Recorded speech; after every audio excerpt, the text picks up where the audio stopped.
আবাসের টাকা মেটানোর তোড়জোড় শুরু রাজ্যের। এর মাঝেই উঠে এলো চাঞ্চল্যকর তথ্য।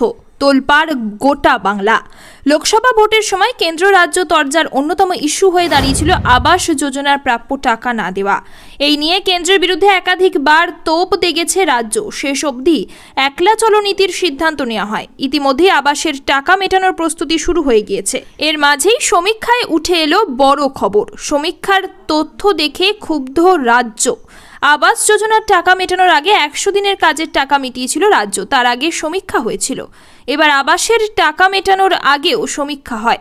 সেখানেই বেশ কিছু চাঞ্চল্যকর তথ্য উঠে এসেছে বলে জানা যাচ্ছে। এর মধ্যে অন্যতম হলো পশ্চিমবঙ্গের প্রায় 55,000 বাড়ির তৈরির কাজ শুরু হলেও তা সমাপ্ত হয়নি। অসমাপ্ত বাড়ির কাজের নিরিখে দক্ষিণ 24 পরগনার নাম সবার ওপরে রয়েছে বলে খবর।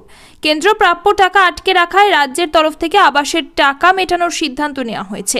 সেই জন্য পঞ্চায়েত দফতরের মাধ্যমে আগে একটি সমীক্ষা করা হয়। সেই সমীক্ষাতেই বাড়ির অসমাপ্ত কাজের তথ্য উঠে আসে।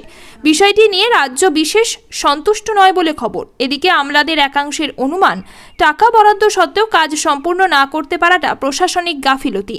এদিকে সমীক্ষার রিপোর্ট বলছে দক্ষিণ 24 পরগনা জেলায় 8,499টি বাড়ি তৈরির কাজ সম্পন্ন হয়নি।